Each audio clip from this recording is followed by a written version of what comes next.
제가 오늘 드릴 말씀은 기후 환경 위기와 지속 가능한 도시 만들기. 원래 이제 제목 포스터에는 짧게 환경과 도시 이렇게 돼 있거든요. 그죠? 근데 환경 문제의 대표적인 건 기후 환경 위기죠. 그죠? 그 다음에 도시, 기후 환경을 극복하고 지속 가능한 도시를 만들어야 될 거 아니냐 이렇게 판단돼서 조금 느려봤더니 기후 환경 위기와 지속 가능한 도시 만들기 이렇게 좀 제목을 잡아봤습니다. 아까 장황하게 멋지게 소개를 해주셨지만 저는 96년도에 대학을 졸업하고 그 이후로 지금까지 전업적 환경운동을 우리 지역 청주에서 하고 있습니다. 전업적이라고 하는 것은 다른 직장을 갖지 않고 환경단체가 제 직장이에요. 환경단체에서 뭐 많이 주지는 않는데 어쨌든 월급을 받으면서 올해 28년째 저는 그래서 지역 환경운동가라는 말을 좋아하고요. 또 환경운동가들도 똑똑하면 서울로 가요. 저는 서울로 가지 않고 지역에 계속 남아서 활동하고 있고 나름 활동도 열심히 해왔지만 그래도 환경운동가가 그냥 뭐 매일 그 이상적인 생각으로 얘기하면 안 된다. 이런 지적들도 많았거든요. 그죠? 좀 더 전문성도 가져야 되겠다 싶어서 공부도 계속 저는 원래 학부를 환경공학과를 졸업했습니다. 10년이나 공부했어요. 굉장히 열심히. 그죠? 남들이면 뭐 4년 혹은 군대 갔다가도 6, 7년이면 졸업을 해야 되지만 저는 10년 만에 이렇게 환경공학과를 졸업을 했고요. 졸업한 다음에 환경운동 하면서 공부를 좀 더 하자. 근데 이 환경공학이 수식이 많아가지고 어려워요. 그죠? 전자계산기도 공학용으로 해야 되고 제가 이과 출신이긴 한데 이과가 좀 잘 안 맞는 것 같고 그래서 공대 중에 좀 맞을 만한 과가 어딘가 봤더니 도시공학과가 있는 거예요. 도시공학 쪽에 도시계획 파트가 우리 여기 조철수 센터장님 계시겠지만 도시계획 파트가 계획적이고 정책적이고 그래서 저랑 좀 맞는 것 같아서 그래서 석사는 도시공학과를 들어가서 도시공학 석사를 했습니다. 15년 동안 아주 열심히 연구를 해서 석사를 받았고요. 그러고 나서 기왕이면 박사를 좀 해봐야 되겠다. 또 공부를 열심히 해서 처음엔 도시환경공학과 이렇게 다니다가 봤더니 위기관리대학원이 만들어진 거예요. 위기관리대학원. 우리나라에 하나밖에 없어요. 그래서 거기에서 졸업을 하고 수료를 하고 학위를 따게 되면 위기관리대학원 박사 1호가 되겠다 이런 생각이 들어가지고 이제 그건 아니고 제가 아무리 생각해봐도 이제 이과 기반으로 공부를 했지만 아무래도 저는 문과 같고 좀 인문학적인 이쪽이 맞는 것 같아요. 그래서 전과를 했어요. 전과를. 지금은 충북대학교 위기관리대학원 코스학은 마쳤고 지금 사실 논문 열심히 쓰고 있는 중인데 이렇게 오늘 와서 이야기도 하게 됐습니다. 그래서 이 얘기를 왜 드렸냐면 오늘 그 특강이 쭉 강좌가 도시인문학 강좌잖아요. 그죠? 도시인문학 강좌. 요즘 융복합 시대라고 하지 않습니까? 저는 이과 출신이 문과로 전환했기 때문에 굉장히 인문학적 소양을 가지고 도시와 환경 이야기를 해드리겠다. 이런 말씀을 드리려고 했어요. 이 많은 얘기를 해야 되는데 뭐 쭉쭉쭉 넘어가면서 해보겠습니다. 엄청 빨리.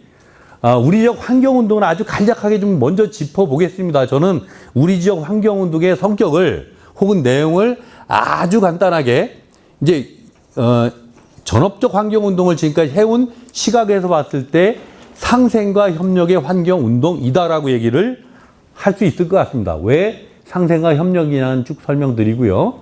이 부분은 뭐 학술적 논문 형태로 정리한 건 아니지만 제가 여러 가지 과정을 통해서 충청북도 뭐 지방자치 30년 이런 도지 같은 걸 만들었는데 그때 환경운동사를 좀 정리하면서 우리 지역의 환경운동의 전개 과정을 나름대로 이제 특히 환경운동의 주체죠. 환경단체나 이런 활동들 중심으로 시기 구분을 딱 해봤더니 6개의 시기로 좀 구분되더라. 이제 대개 보면 우리나라의 모든 도시의 환경운동이 90년 초중반에 본격적으로 진행되거든요.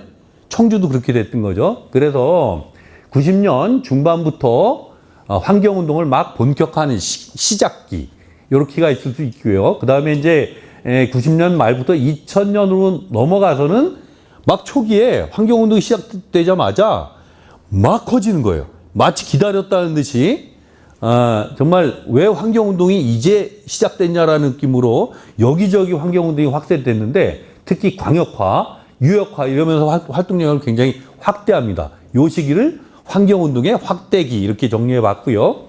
모든 조직은 초기에 막 급팽창하다 보면 항상 내부적 문제가 생겨요. 그죠? 너무 빨리 커지면 성장통 생기듯이 그러다 보니까 환경단체들이 덩치는 커지고 이슈메이커 역할은 잘했는데 너무 운영 구조가 부실했어요.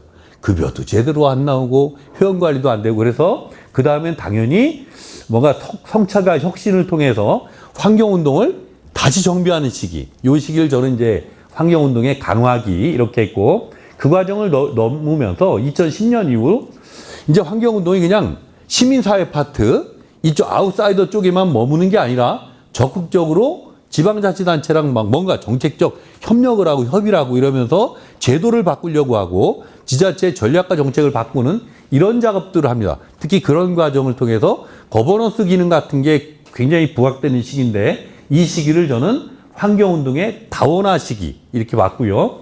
그 다음에는 환경단체들이 이런 시설을 운영해요. 기금을 운영하고 이런 식으로 기존 전통적인 NGO와는 좀 다르게 아예 적극적 방식으로 사회 자원들을 활용해서 입체적인 환경을 풀어나가는 시기, 환경운동의 입체화 시기.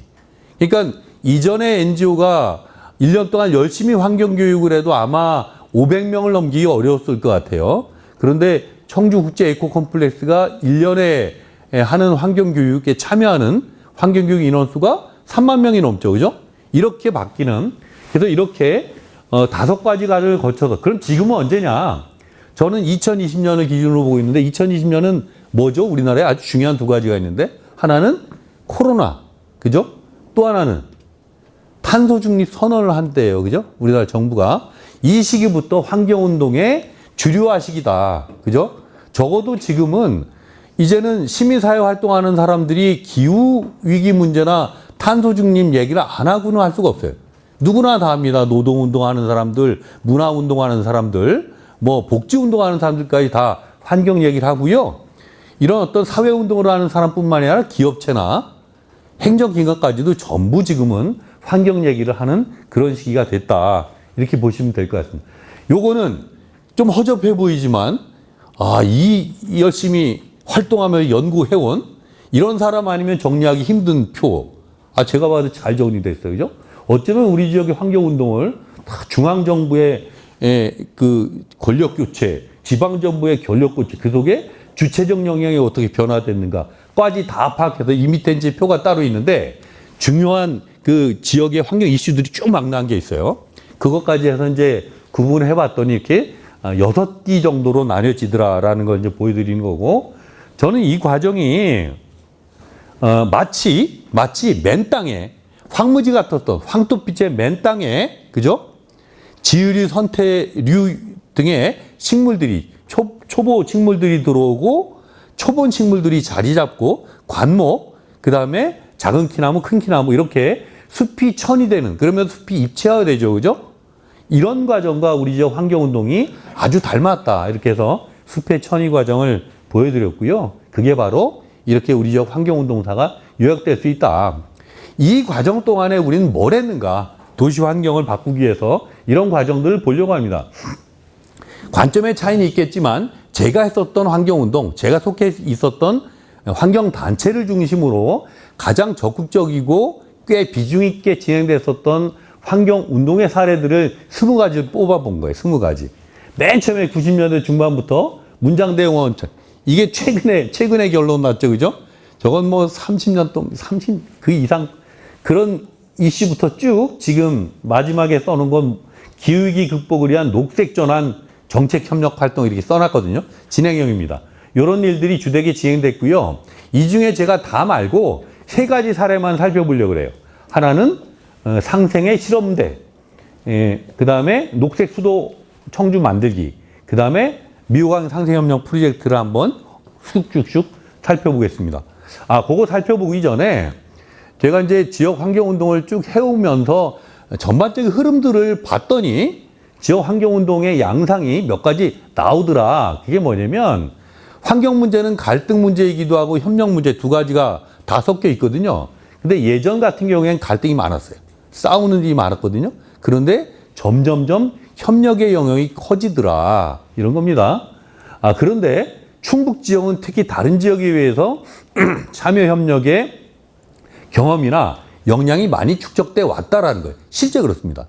다른 지역엔 환경 현안을 몇 년 동안 싸워도 결론이 좋게 나오는 경우가 많지 않아요. 근데 충북 지역의 환경운동을 아까 제가 20가지 보여드렸는데 거의 성과물이 나왔던 거죠. 원흥이 싸움을 통해서 원흥이 두꺼비 생태공원이 만들어진 이런 식의 긍정적 성과가 있었고 그 힘은 참여와 협력의 힘이었다. 특히 이런 과정을 통해서 아주 힘든 문제, 요새 뭐 사악한 문제 이런 얘기도 많이 하는데 어쨌든 특히 어렵고 힘든 문제는 이런 참여 협력, 거버넌스 방식으로 해결하지 않으면 쉽게 풀리지 않는다. 물론 거버넌스 방식도 잘 안 풀려요. 답답해요. 그렇지만 이제는 일정 정도 기존에가 싸우는 방식으로 경각을 줬다고 한다면 그게 긍정적 성과물로 나오기 위해서는 거버넌스 방식으로 함께하는 방식으로 가야 된다. 그러면서 건건을 막는 것보다는 대세를 바꾸는 방식으로 가야 된다. 이런 흐름이 있는 거고요. 특히 지금 화두가 되고 있는 기후위기 극복, 탄소 중립 실현, 녹색 사회의 전환, 이게 뭐 같은 말 같기도 하죠. 이 부분을 해결하는 방식은 철저히 거버넌스 방식이 아니면 한계가 있다. 이렇게 보는 겁니다. 그래서 제가 최근 몇 년 동안에 이따 나오겠지만 이 기후위기 극복을 위한 메타 거버넌스 체계를 구축하자라는 것을 청주시, 충청북도랑 지속적으로 얘기하고 있고요. 우리 자체적인 실험도 하고 있는데 이때 어느 정도 정책 결정권자들의 이제 동의는 좀 나와 있는 것 같습니다. 그리고 거버넌스는 시민사회가 주도하고 행정부문이 지원하는 형태가 좋겠다.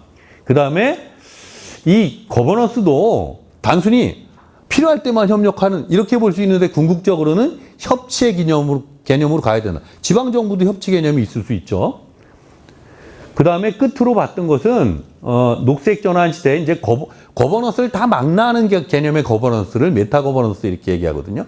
그래서 적어도 기후위기 대응이나 적응이나 뭐 방제나 이 지금 터져 나오는 일련의 제반 사항들을 풀어내는 방식은 메타 거버넌스 체계를 구축해서 모든 도민들, 모든 시민들이 참여할 수 있는 통로를 만들고 수많은 기관 단체들이 저마다 창의적 역할을 할 수 있도록 시스템을 만드는 것이 중요하겠다. 이런 어떤 그동안의 경험을 통해서 얻은 시사점들이 좀 있고요. 그래서 아까 3가지 그 사례를 흐름만 쭉 살펴보면 요거 제목 보세요. 상생의 실험 이렇게 제가 잡았습니다. 청주엔 두꺼비 마을이 있죠. 그죠? 산남동에. 거기 사시는 분도 있을지도 모르겠습니다. 2003년도에 여기는 토지공사가 택지 개발을 하려고 이미 이제 땅이 묵어지고 있었던 거예요. 토지를 매수하고 이러면서 한 30여만 평의 산남 이지구 택지 개발 예정지로 돼 있던 곳이에요. 이런 곳에 엄청나게 많은 수천 마리의 두꺼비가 봄철에 산란하러 내려오는 그런 장면을 시민들이 목격하게 되죠. 엄청나게 많은 두꺼비가 와서 짝짓기라고 다시 올라갑니다.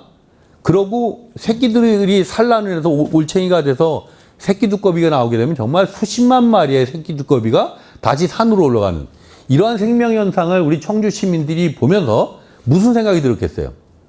이거 지킵시다. 동물의 왕국에서나 볼 수 있는 걸 우리 청주의 원흥이 마을에 갔더니 보입니다. 이러면서 이걸 지켜주세요. 이렇게 갔던 거죠. 2003년도에 그런 아마 그 시기에 2003, 4년도에 유치원을 다녔던 청주에 여기 그런 사람들도 있을지 모르겠는데 웬만한 사람들은 원흥이 방죽에 한 번씩은 생태 관찰하러 왔을 겁니다. 거의 다 왔었거든요. 그랬던 곳인데 안타깝게도 이곳에 택지 개발이 예정돼 있던 거죠. 그죠? 여기는 다 개발할 겁니다. 다 밀어내고 개발하는 거죠. 그랬더니 두꺼비 방죽을 살려주세요. 이런 활동이 됐죠. 잘 안 돼요. 잘 안 되죠. 지금 LH지만 토지공사 역사상 기본 계획이 수립돼서 토지이용 계획도가 만들어진 다음에 중간에 그림을 바꾼 적이 한 번도 없다는 거예요. 토지공사 그거 밀리면 앞으로 공공개발 안 된다 이런 거죠. 그런데 처음으로 그림을 바꾼 게 청주의 원흥이 마을이었던 거예요. 어쨌든 그 두꺼비 서식지를 지키기 위해서 전부 개발하지 말자가 아니라 방죽에서 산란을 하고 산에서 살거든요. 그럼 그 구룡산과 방죽 사이를 연결시키는 공간을 확보하자 이런 활동들을 펼쳤는데 뭐 원흥이 생명평화에도 발족하고 삼보일배도 정말 우리가 해보고 별짓을 다 했어요. 또 싸우고 새벽에는 막 벌목하면 맞고 싸우고 뭐 이런 이분이 벌목하는 사람이 아니라 벌목을 막는 사람이에요. 제가 그때 실행위원장이었었는데 접니다 저. 어쨌든 별의별 짓을 다 했죠. 종교인들 막 단식도 하고 머리도 깎고 또 낮에는 막 다양한 시민들 탐방하면서 좋은 걸 알려내고 문화제도 하고 정말 별의별 짓을 다 해봤을 것 같습니다. 그때 우리 시민들이 할 수 있는 수단은 다 동원해서 해봤다. 이런 과정을 펼쳤고요. 한 번은 하도 새벽에 공사하니까 새벽에 적어도 1000명의 시민들이 원흥이 방죽에 모여가지고 한번 방죽을 에워싸보자. 원흥이 껴안기 행사를 해보자. 왜 아름다운 비행이라는 외국 그 환경 영화가 있어요. 그죠? 시민들이 막 그런 거 하니까 공사를 중단하고 이런 걸 봤거든. 우리도 한번 해보자 해가지고 새벽 6시에 시민들 모여주세요. 이렇게 했거든요. 정말 1000명이 모였습니다. 제가 카운트했습니다. 1000명이 모여서 쭉 방죽을 둘러쌌어요. 이렇게 멋있게. 그랬는데 우리 생각은 꿈이고 그 다음날 공사를 더 세게 하더라고. 전면적으로. 뭐 이런 식의 별짓들을 다 해보면서 한쪽은 이 생명의 터전을 지키고자 한쪽은 계획했었던 공공개발을 추진하고자 이런 갈등이 됐던 거죠. 그렇지만 어쨌든 결론이 났어요. 3번을 양보안을 냈습니다. 이걸 타결해 보려고 다 죽는 것보다는 일부라도 살리는 게 낫다. 고육지책 이런 거예요. 솔로몬의 지혜 뭐 이런 것처럼 그죠? 아이를 나눠 가지면 우리 아이가 죽으니까 차라리 내주는 이런 느낌으로 이대로 그냥 무너지면 두꺼비가 전부 죽을 수밖에 없으니 양보를 하자. 그 양보안을 3번 냈는데 이름도 상생에 대한 이게 1차 양보안. 2차 양보안이 아름다운 양보. 3번째 양보안이 고뇌의 결단. 이런 식으로 일정 정도 시간을 터물리면서 양보하고 또 막 노력하고 또 안 돼서 또 한 번 이런 식으로 싸우면서 양보도 하고 협의도 하고 이런 지난한 과정을 거쳐서 결국은 상생의 지역개발 협의서라고 하는 이런 합의서를 만듭니다. 여러 가지 있어요. 그죠? 세부 계획은 앞으로 협의해서 추진한다. 방죽은 원형을 유지한다. 이동 통로는 그 전까지는 2m 폭인가 그랬었는데 이 정도로 최소 확대한다. 뭐 쭉쭉 생태공원을 조사하고 생태문화관도 쭉쭉쭉 그죠? 앞으로 택지 개발할 때는 시민단체 의견을 수렴하고 이런 것까지를 합의를 도출합니다. 아주 중요한 전환점이었던 거죠. 우리 지역의 도시 정책을 바꾸는 것. 이거 이후로 청주시는 생태 현황도 구축 사업을 진행을 했고요. 어쨌든 환경단체는 이 과정에서 얻어낸 게 있습니다.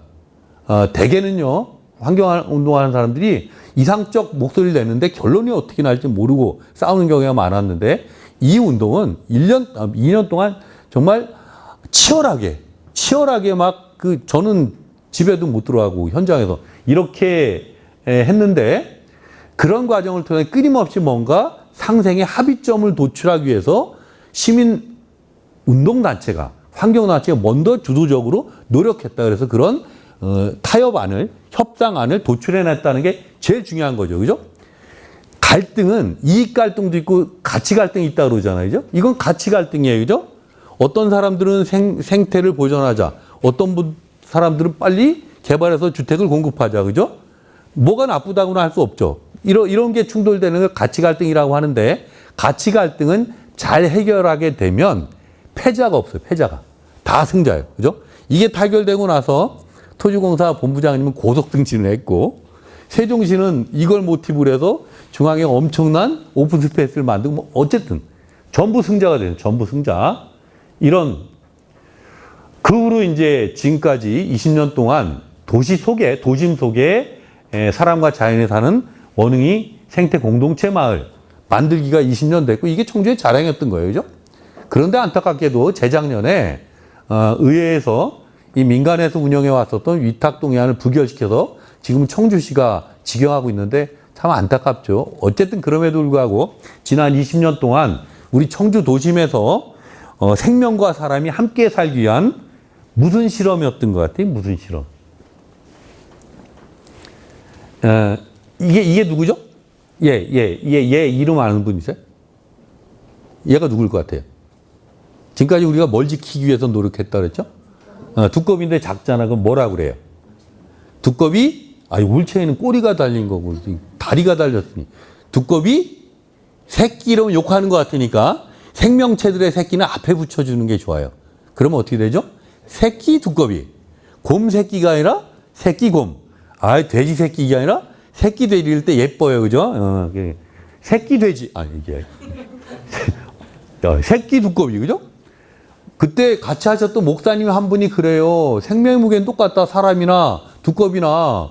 저는 아무리 생각해도 얘는 제 새끼예요. 지금 23살 군인 이제 상병인데 그때 요만했었거든요. 작았었어요. 얘가 저한테는 소중하죠. 그죠? 어떻게 생명 문제가 같을 수 있지? 물에 빠지면 누구 먼저 건질까? 이 고민을 참 해봤는데 어떤 관점으로 이해해야 되냐면 미래 관점으로. 이렇게 보면 됩니다. 새끼 두꺼비가 살 수 없는 미래에 우리 새끼들은 행복하게 살까? 미래적 관점으로 보면 답이 나오죠. 그죠? 그래서 생명의 무게는 같다. 보면은 어릴 때 모두 똑같죠. 그죠? 저는 누가 내 아들인지 나중에 헷갈리더라고. 제가 너무 생명에 관한 애착이 커지니까 똑같이 생겼어요. 그죠?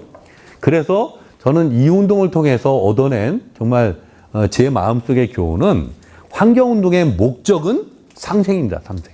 서로 사는 자연과 사람, 사람과 사람이 함께 사는 그런 세상을 만드는 게 목적이 아닌가. 두 번째인데요. 이건 이제 무슨 실험으로 한 도시의 실험, 그죠? 이렇게. 지속 가능한 녹색 청주 만들기. 한번 살펴보겠습니다. 이거 오래된 얘기인데, 이게 지금까지 어떻게 보면 계속 진행 중인 사안이고, 그런데 저 녹색 수도 정책은 한 10년 정도 하다가 이제 중단되긴 했는데, 어쨌든, 2009년도에, 지구 환경도 좀 지키기 위해 노력하면서 우리 도시의 지속 가능한 발전도 이룰 수 있는 방법을 찾아보자. 그게 뭐겠는가? 녹색 도시. 지속 가능한 녹색 도시로 가는 거예요. 그죠? 기후변화, 온실가스 배출 적게 하는 도시로 가보자. 그러면 지속 가능한 도시 발전을 이룩해내자. 그죠? 그게 녹색 도시예요. 녹색 도시. 그런데 청주는 이름도 청자가 들어가요. 예쁘잖아요. 그죠? 그냥 녹색 도시 가지 말고 녹색 도시를 끌어당겨가는 수범 도시가 돼보자. 이랬대. 그래서 녹색 수도를 해보자. 이렇게 우리가 제안했어요. 민간단체가 제안해서 청주시가 받았습니다.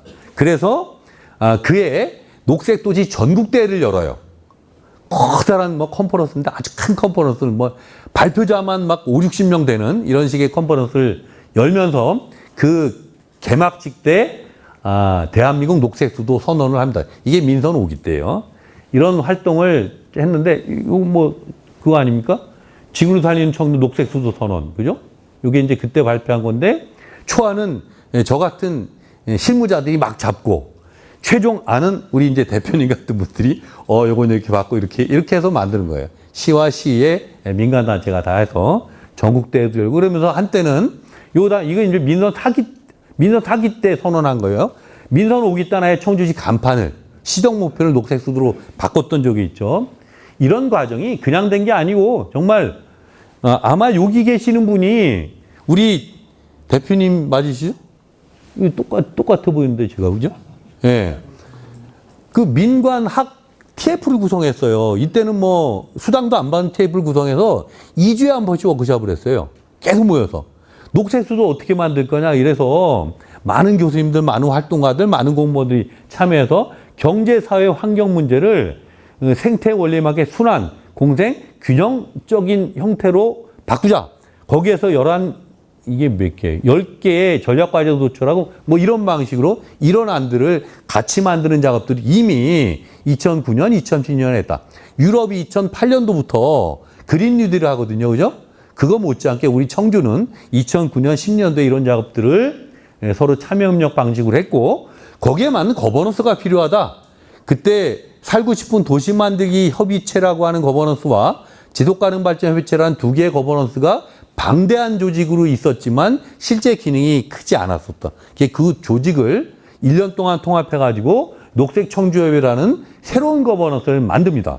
그런 창립을 하고 그 거버넌스가 6개 분과를 만들어 계속 도시 정책 담론들을 만들어내고 사안들을 논의하고 정책을 발굴 이런 작업들을 끊임없이 했던 거죠. 그런 과정을 거치고 또 하나는 시민들과 실천할 수 있는 네트워크를 구축하자.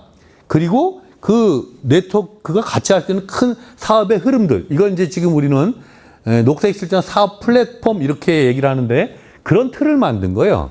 그런 틀은 이게 처음에는 100여 개로 시작했지만 이게 이제 중단되기 전까지 600개 정도까지 참여 기간이 확대됐었던 방대한 네트워크를 만들었고 그럼 뭐 실천해야 될 게 아니냐. 그때 함께 그린 청주, 함께 그린 지구라고 하는 녹색 실전 프로그램을 그동안 있었던 걸 다 묶어가지고 7개 부문, 이게 34개 이런 프로그램을 만들어 제시하는 거예요. 이 중에 한 가지 합시다.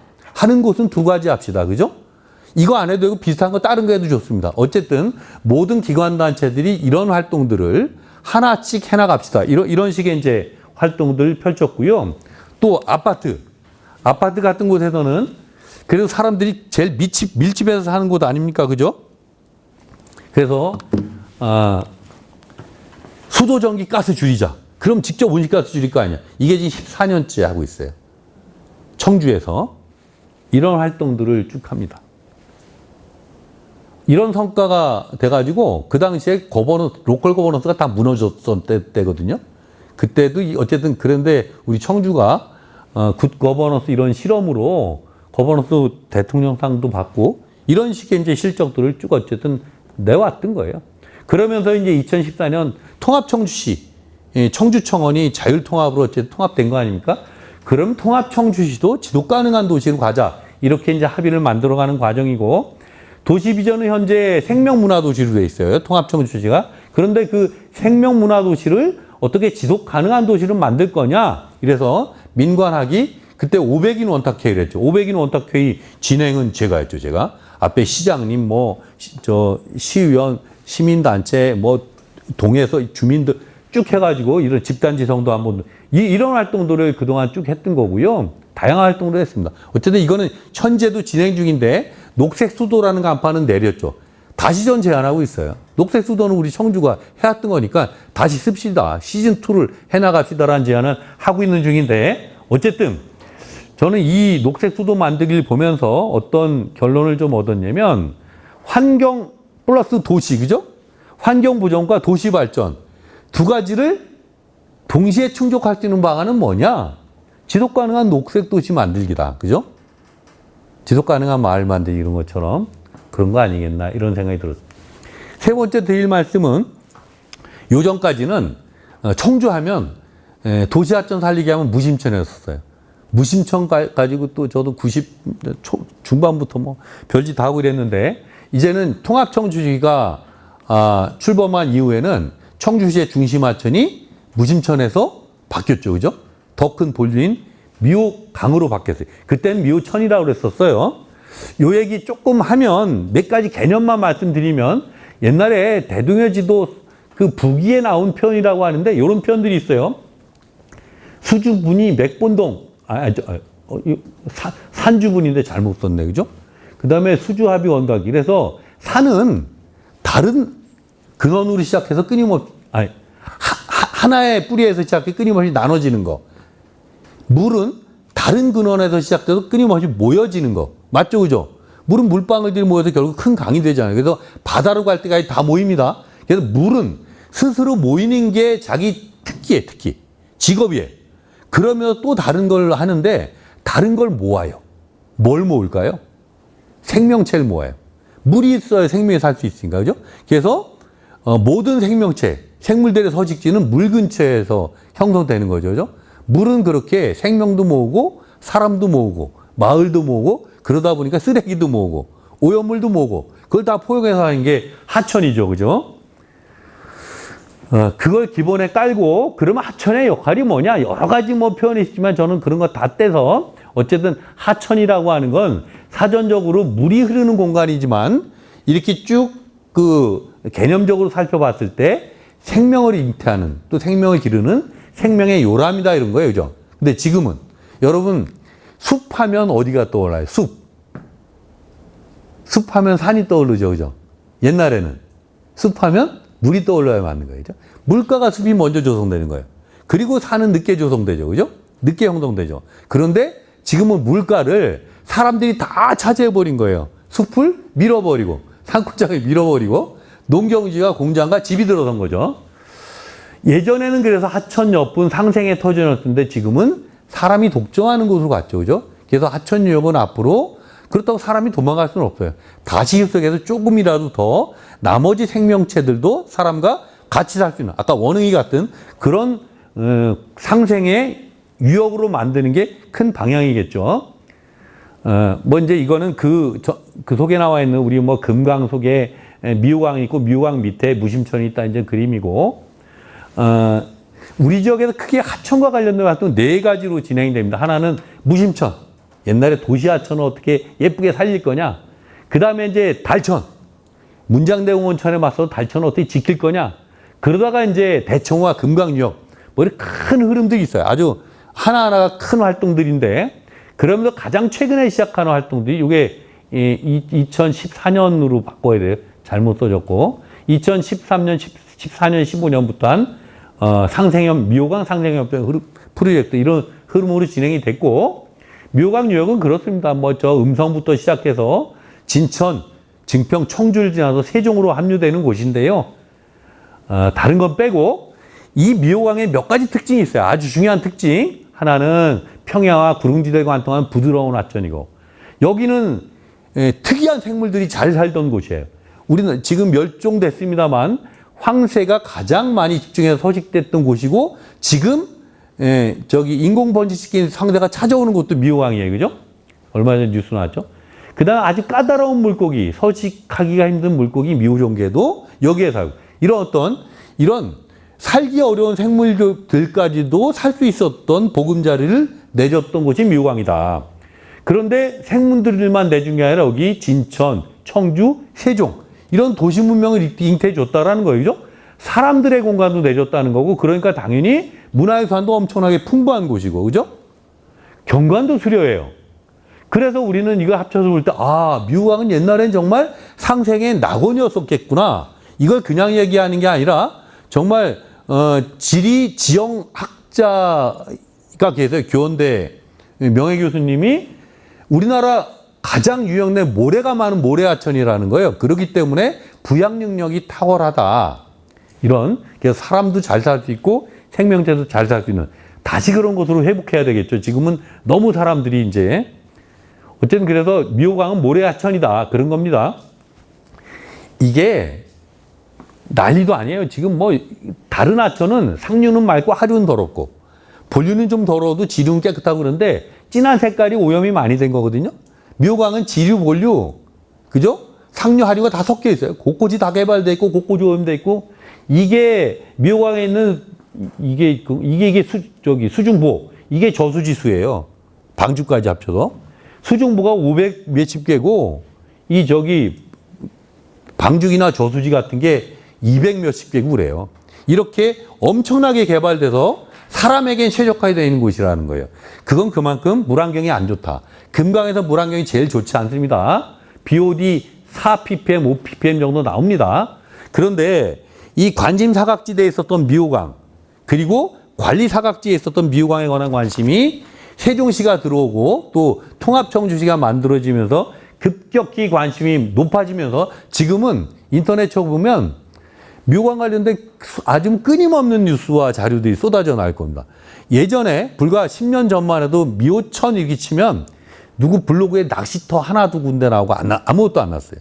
미호천 사전도 안 났어요. 어쨌든 그랬던 곳이 바뀌었다라는 거예요. 그죠? 그 과정들을 그림만 보면 2014년에 작은 미호강의 하천인 소로천부터 우리가 시작했어요. 거기 주민들과 함께 뭔가 소로천을 잘 가꿔보자. 민관 산악이 이렇게 그때부터 참여협력 받기도 시작했고 2015년에는 아예 일종의 리빙 랩이라고 그러죠. 그지? 사회적 실험을 한 거예요. 실제 주민 참여 하천 관리 활동을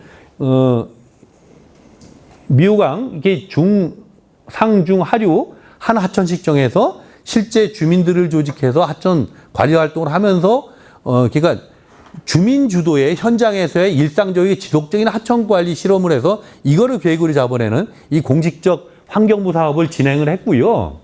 그런 과정 통해서 이런 뭐 유역관리 3.0 개념도 만들고 이런 유역관리 체계 같은 것들을 환경단체와 학자들이 같이 만듭니다.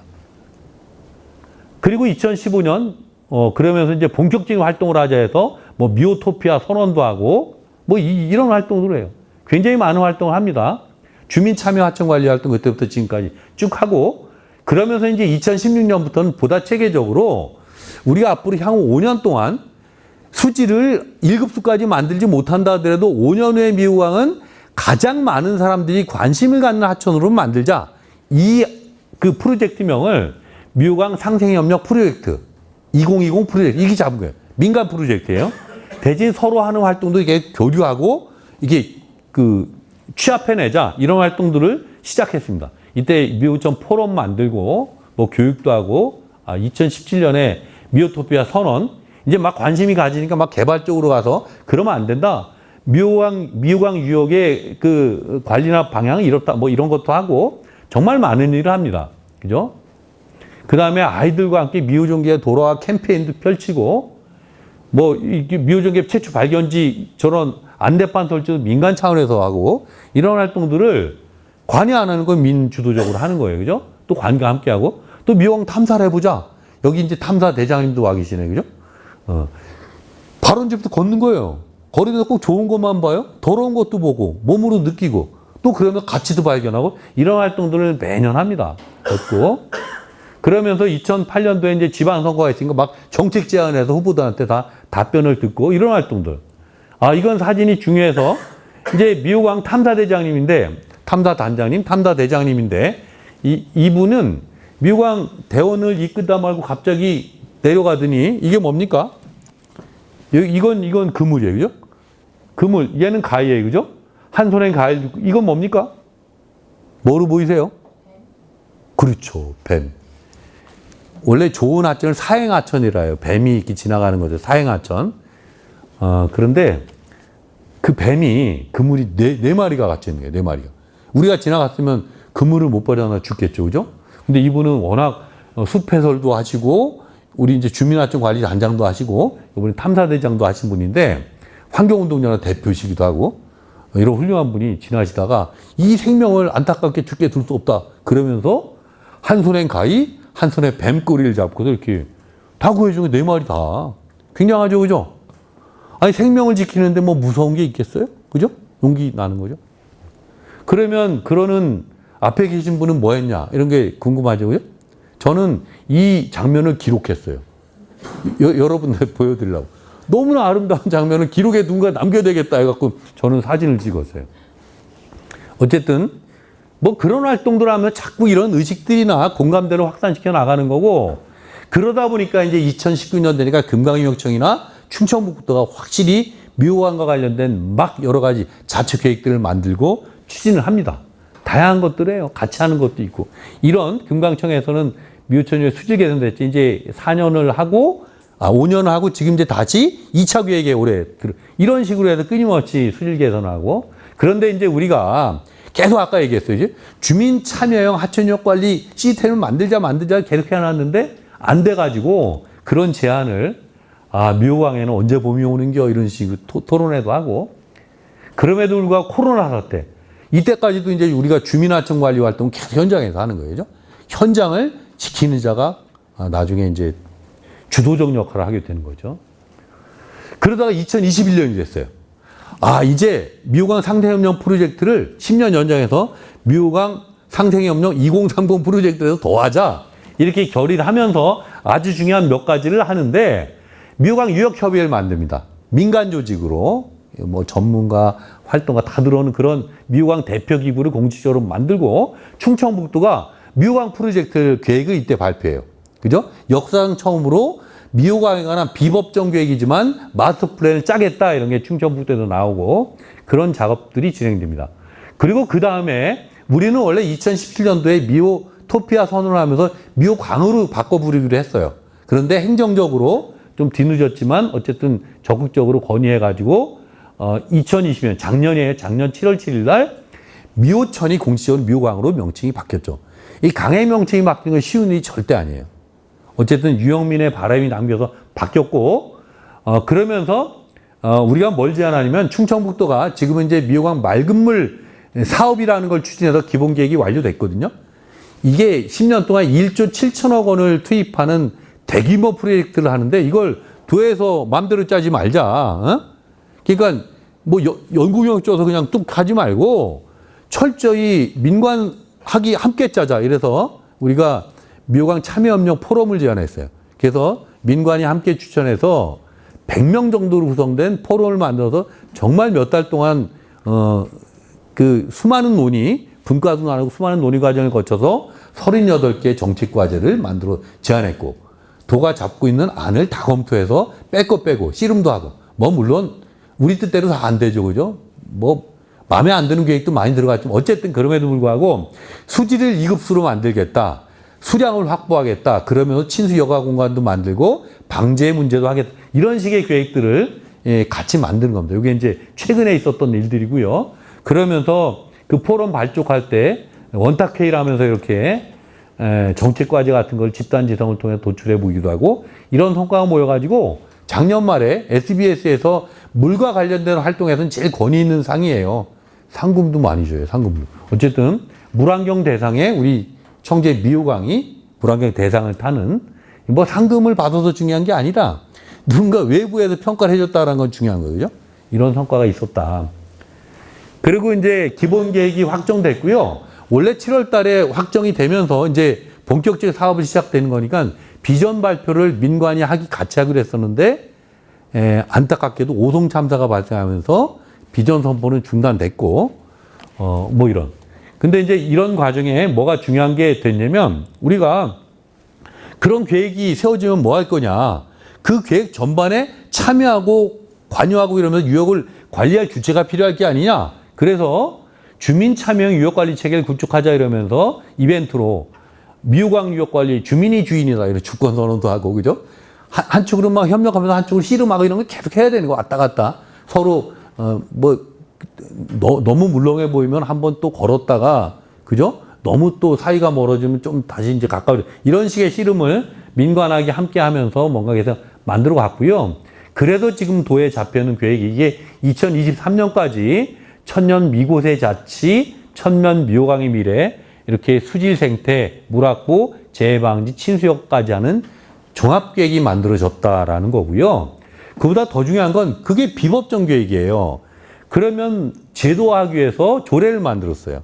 8월 4일 날, 이 단일 강유역 조례는 특이하게 미호강 유역 통합 물관리 지원 조례가 만들어서 여기서 그동안 민간 영역에서 제시했어도 수많은 사업들이 조례 안에 반영되는, 여기까지가 어쨌든 현재 진행되어 있는 그런 겁니다. 뭐 여러 가지 의의가 있을 텐데요. 그건 생략하고, 저는 이런 미호강 상생협력 프로젝트를 해보면서 나름 개념적으로 정리한 것은 뭐냐면, 아까 환경운동의 목적은 뭐라고 그랬죠, 제가? 상생이라고 그랬죠. 환경운동의 방법은, 저는 옛날에 투쟁이라고 생각했었어요. 투쟁, 잘 싸웠거든요. 엄청 잘 싸웠어. 싸움꾼이라고 그랬는데, 계속 싸우다 보면 아웃사이더예요, 그죠? 근데 우리 지역사회를 좀 주도적으로 끌고 가기 위해서는 싸움도 필요하지만 협력이 중요하다, 그죠? 그래서 환경운동의 방법은 협력입니다. 자, 이제 본론으로 들어갈 거죠. 서론이 너무 길었지만 본론 막 들어가면, 이게 샤르트르인데, 이 얘기를 샤르트르가 했다고 엄청나게 많이 들었는데, 또 찾아보니 샤르트르가 선택의 중요성은 얘기했지만 요런 똑같은 말을 안 했다 그래요. 삶이란, 그죠? B는 벌스예요. D는 데스. 삶이란, 인생이란 탄생과 죽음 사이에 뭐다. 근데 그게 C다. C가 뭐겠어요? 여기서 맞춰, 여기 있어요? 답이? 이거 알죠? 아는 분이 있을 텐데. 커피, 그죠? 커피 무지하게 마시잖아요, 그죠? 치킨도 엄청 먹고. 다 맞는 말 같아요, 그죠? 그렇지만 샤르트르가 했는지, 어쨌든 샤르트르가 명언이라고 이렇게 나온 저 얘기의 답은 초이스입니다. 초이스, 그죠? 초이스인데, 제가 얘기하고 싶은, 각자 살면서 얼마나 많은 선택을 하겠어요, 그죠? 그 선택이 중요한 것도 있고 간단한 것도 있고 그거로 인생이 바뀔 수도 있고. 그런데 제가 드리고 싶은 말씀은, 모든 사람이 같은 시대에 살고 있는 인류 전체가 어떤 선택을 같이 해야 됐었던 적이 한 번이라도 있었을까, 그죠? 돌이켜봤더니 지난 400만 년 동안 한 번도 없었다. 대통령 선거조차도 그 나라 국민이 뽑는 거지 같이 선택하지 않았어요.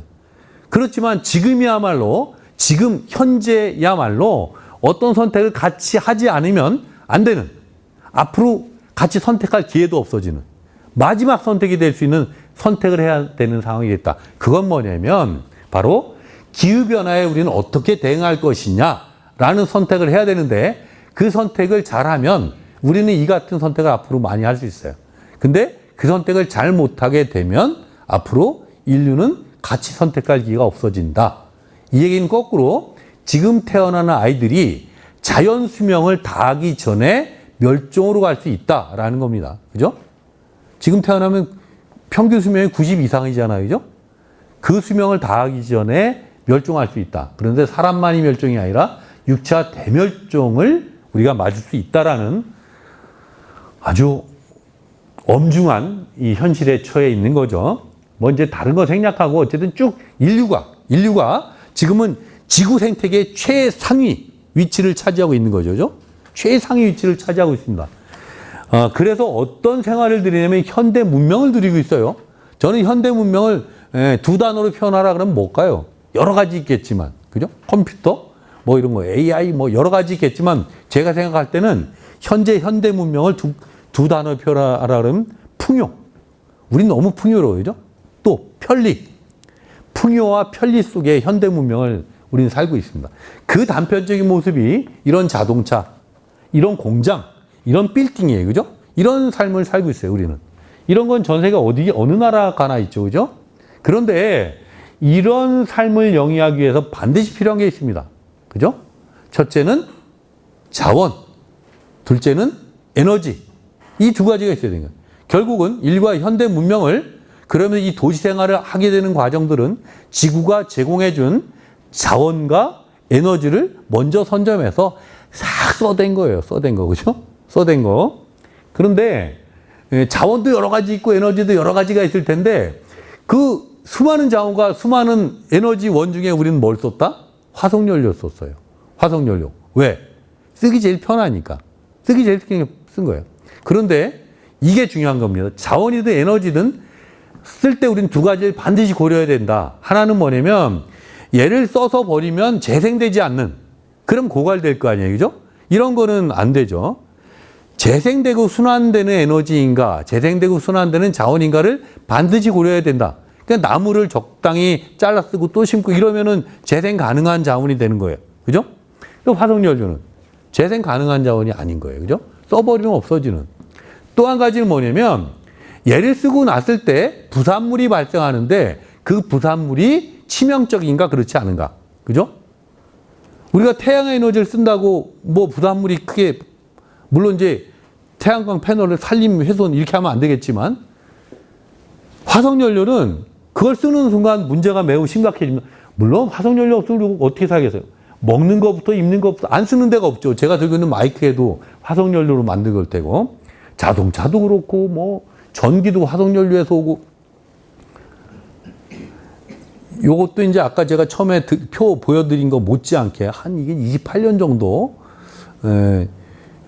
환경공학과 도시공학과와 위기관리대학원을 섭렵한 정도 되는 사람 이제 정리한 건데 이겁니다. 우리 3대 환경 문제 딱 하면 이렇게 해요. 그죠? 기후변화, 그 다음에 플라스틱 쓰레기, 그 다음에 미세먼지 이렇게 얘기한단 말이에요. 이 3대 환경 문제가 현상은 다르지만 원인은 같다. 그 원인이 바로 화석연료라는 거예요. 이 화석연료를 연료로, 자원으로 썼어요.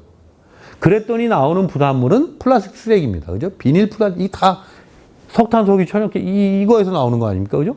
화석연료를 연료로 썼어요. 연료. 에너지 썼단 말이에요. 에너지 썼더니 불완전 연소되면 미세먼지 원인이 되는 거죠. 그 다음에 완전 연소를 시켜봤자 CO2. 온실가스를 발생시키는 거예요. 그러니 화석연료는 어떻게든 쓰면 쓰는 대로 그 피해는 받게 돼 있다라는 거예요. 그죠? 그로 인해서 지금 기후위기 상황에 처해 있다. 그럼 답은 간단하죠. 우리는 화석연료를 지금부터 쓰지 않는다. 아주 간단한 걸 왜 우리는 못할까요? 너무 우리 사람들이 복잡해졌어요. 그죠? 나라도 너무 많아졌고 그 나라 내에 또 의견도 다르고 수많은 집단들, 산업체 이런 이해관계 조정이 안 되는 거예요. 정말 우리는 다 죽을 판인데 그 이해관계 조정이 안 돼서 다 죽는 방향으로 가고 있다. 그래도 정말 바닥으로 떨어져 다 죽을 거냐? 바닥에 떨어져 죽기 직전에 각성을 해서 U자 곡선을 만들 거냐? 이게 이제 우리가 지금 처해 있는. 근데 불행하게 얘기하는 분들은 이거 다 죽는다. 이렇게 비관론이 굉장히 많아요. 그래서 최근 들어서 낙관론이 좀 생깁니다. 아, 사람의 힘은 결정적 순간에 결정적인 결단을 한다는 거예요. 결집도 하고. 이게 사람의 힘이라는 거죠. 그죠? 아마 죽기 전에 결정적 전환점이 돼야 되는데 지금이 죽을 상황 아닌가 싶은데 이게 결단이 얼마 안 남았어요. 그죠? 어쨌든 다급한 상황이다 이런 겁니다. 지구 생명 보고서 그 세계 자연 기금에서 나온 그래프예요. 이쪽 노란 그래프는 사람의 행동과 관련된 지표들이에요. 사회나 경제 지표입니다. 여기 보면 물 사용, 뭐 댐 건설, 에너지 사용, 경제 활동 뭐 이런 거. 그죠? 그다음에 여기는 환경 지표, 환경 지표. 이런 사람의 활동으로 어떻게 환경에 영향을 미쳤는가? 여기 보면은 어류 포획, 새우 양식, 지포유만 온도, 뭐 온실가스 배출 이런 거예요. 그죠? 자, 봤더니 어느 시점부터 증가했어요. 이 시점은 산업혁명이 시작된 시점. 한 1750년 이후로 다 증가했다는 거예요. 그죠? 그런데 서서히 증가했다는 거예요. 결정적인 으로 급격히 증가하는 시점이 생겼다. 요게 언제냐면 다 여기죠. 그죠? 요게 1950년 이후. 그러니까 2차 세계대전이 끝난 다음 우리나라는 전쟁을 시작했지만 전 세계는 냉전 체계로 가면서 이제 본격적으로 자국의 경제 발전에 집중하기 시작하자마자 이런 사회 경제 지표가 급격히 증가했고, 그죠? 똑같이 그 무렵부터 환경 지표가 악화됐다라는 거예요. 그러니 우리가 먼 조상을 욕할 필요가 없다. 지금의 환경 위기는 누가 만들었다? 1950년이면 몇 년 전입니까? 70년 전이에요. 불과. 그죠? 그러니 돌아가신 조상님들 욕할 필요는 전혀 없다. 그럼 지금 태어난 아이들 욕할 수 있겠어요? 초등학교. 우리 불쌍한 우리 둘째가 지금 수험생인데 고등학생까지 욕할 수 있겠어요? 우리 잘하는 애들은 욕하지 말자. 그럼 누가 욕 먹어야 돼요? 여기 계신 분들. 그죠? 여기 계신 분들, 저보다 조금 젊은 분들, 그 다음에 저희 어머니, 아버지, 우리 사회 할아버지. 그러니까 이 최근에 살고 있는 요 분들이 환경위기의 원인자고 이분들이 바꿔놔야 된다라는 거예요. 이분들이 세상을 좀 빨리 바꿔야 된다. 각성하고. 그러니까 불과 70년 전에 지구환경 시스템이 바뀌어졌고 이제 타이타닉 신드롬 이런 게 있어요. 타이타닉 영화 많이 보셨을 거 아니죠? 그러니까 엄청나게 현대화됐고 첨단 장비를 갖춘 그렇지만 너무 덩치가 커요. 위기가 눈에 보이는데 이걸 신속하게 대처하지 못하는 거예요. 이걸 뭐라고 표현하면 혼란에 직면한 조직이 오만, 과거에 관한 지나친 집착, 새롭게 등장하는 현실 인식하지 못하는 무능함 때문에 몰락을 자초하는 이런 타이타닉이 저 앞에 빙산이 떠내려오고 있는데 그걸 못 피한 거죠. 그죠? 근데 엄청 웃긴 게 있어요. 쌍안경이 있었는데 쌍안경을 보고서 봐야 되는데 쌍안경을 안 썼어요. 왜?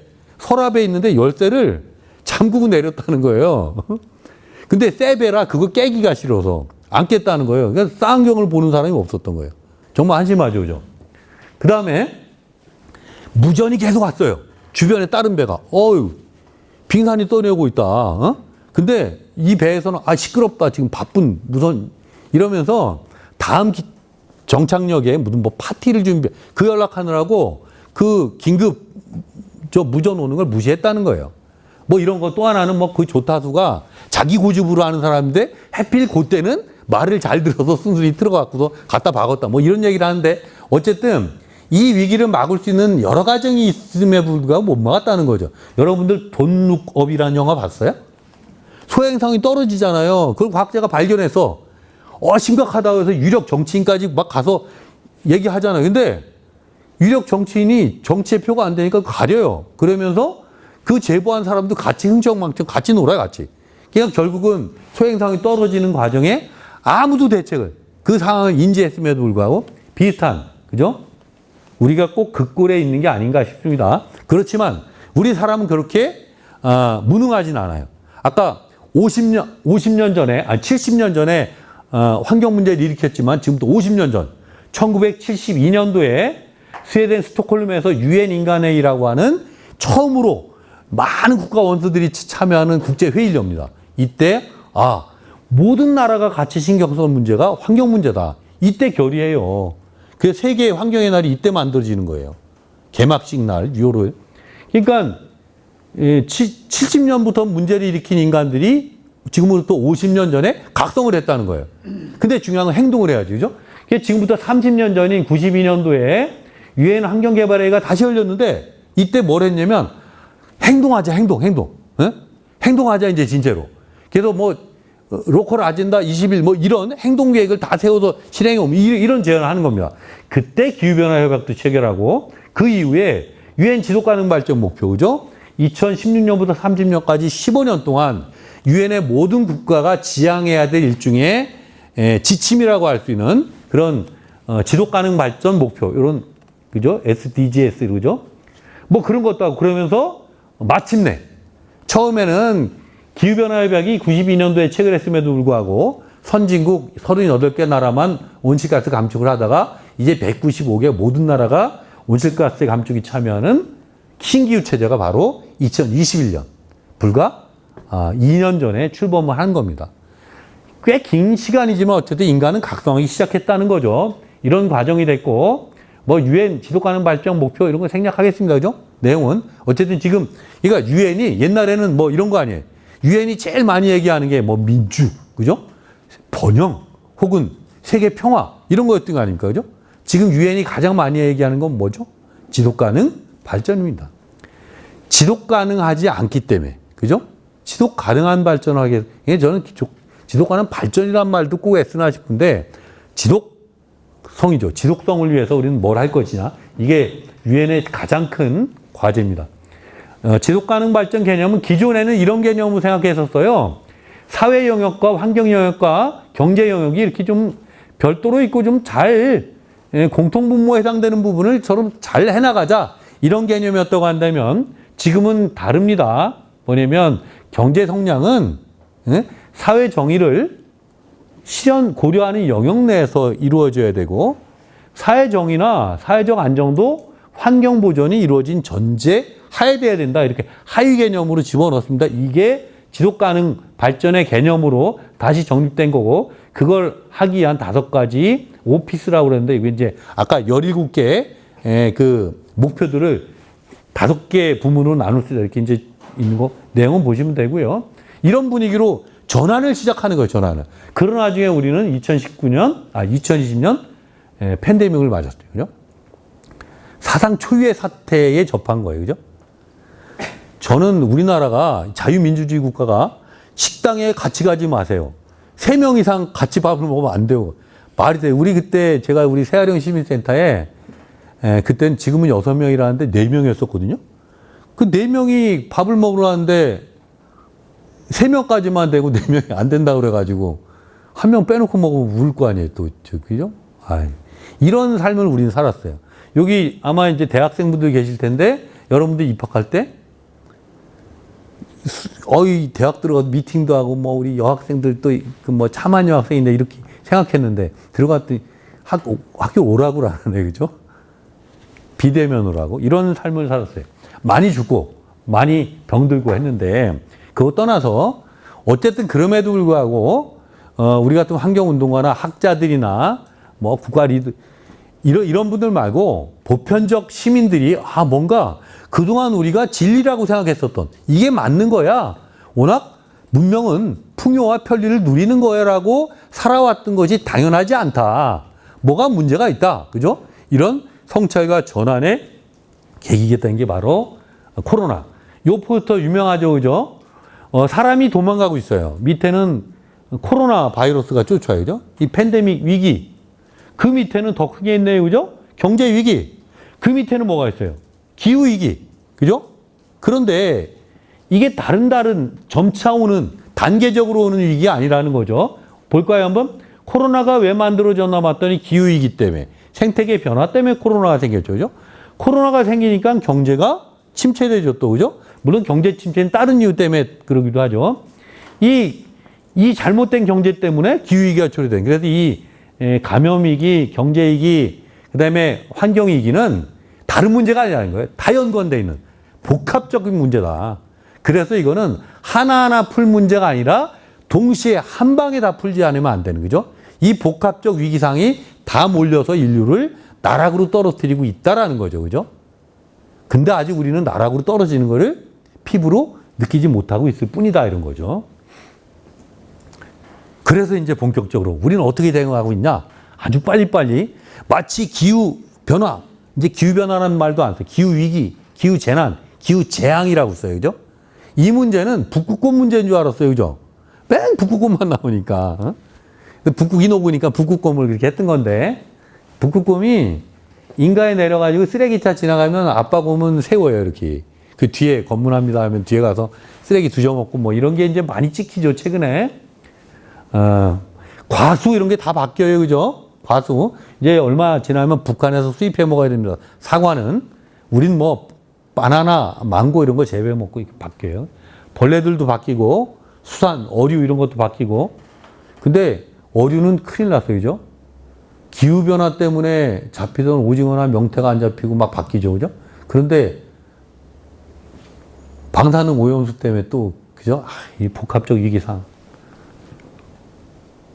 뭐 지구온난화, 그러니까 지구온난화와 기후변화 같은 말로 우리가 쓰잖아요. 그죠?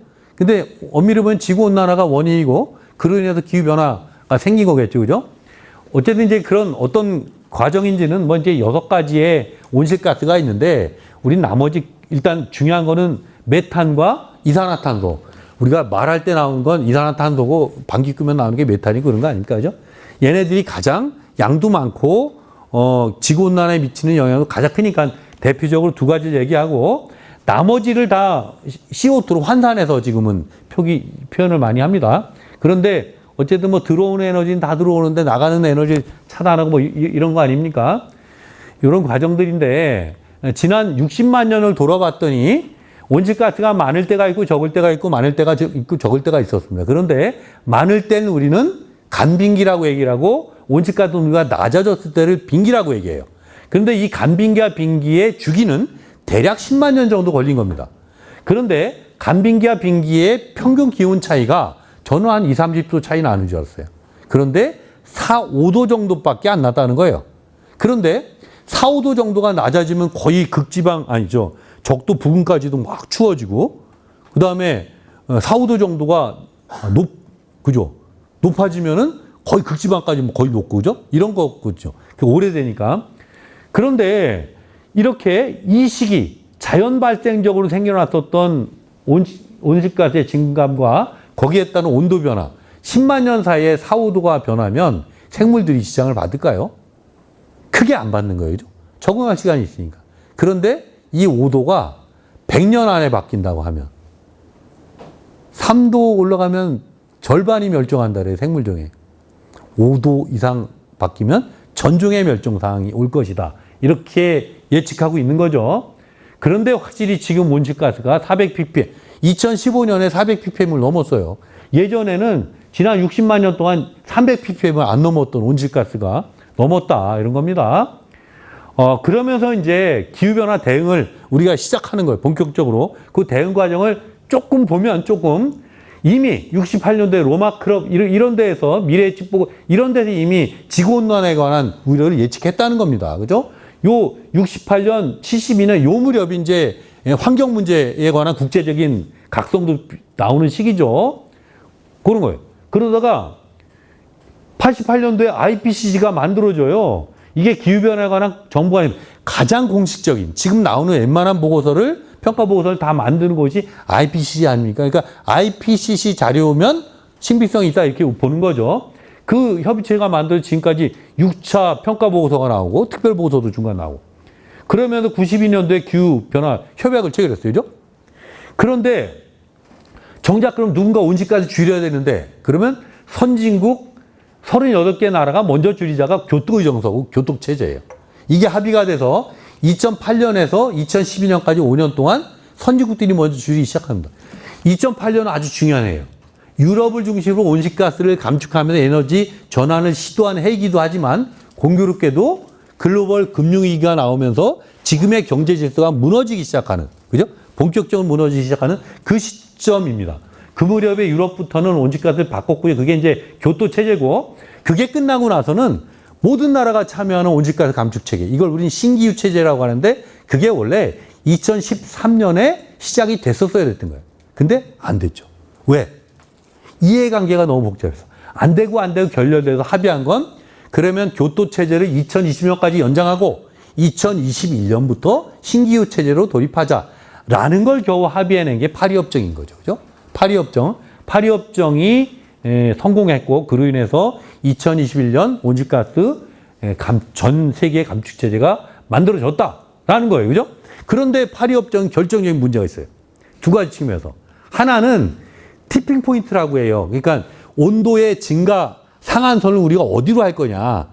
급변점이라고 그러죠. 그죠? 이렇게 이제 이렇게 밀고 가면 이게 안 떨어지다가 어느 순간 되면 뚝 떨어져 버리는 거죠. 물이 그냥 온도가 올라가는 어느 순간 확 끌어넘치는 급격히 변하는 시점을 급변점이라고 하는데 그걸 어디로 둘 거냐. 파리협정에서는 2도로 봤던 거예요. 2도. 2도가 올라가지 않게 하자. 근데 주변에서 말이 많으니까 그런데 부연해서 가급적 1.5도 이상 높아지지 않도록 노력하자. 이렇게 목표를 잘못 잡았다라는 게 한 가지고 1.5로 낮춰야 된다 이런 거고 또 하나는 감축 방안을 합의가 안 되니까 나라마다 자발적 감축 방안을 갖고 오세요. 뭐라고 안 할 테니까. 저마다 그냥 백지수표 써온 거예요. 그걸 다 합쳐도 온도는 증가한다라는 거죠. 그죠? 이런 허점이 있던 겁니다. 그러니 파리협정을 체결한 지금부터 보고서를 다시 써야 된다. 이런 문제의식이 나오면서 바로 나온 게 뭐냐면 2018년 지구온난화 1.5도 특별 보고서예요. 여기서 2도냐 1.5도냐 어디를 우리가 티핑 포인트로 맞출 거냐를 시뮬레이션 한 결과 너무 끔찍한 차이가 나온다. 그래서 1.5도로 해야 된다. 이거를 정했고요. 이때 나온 몇 가지 저기는 그러면 지금까지 지구 평균 온도가 얼마나 높아졌냐? 1.09도 높아졌다. 뭐 1.1도 높아졌다.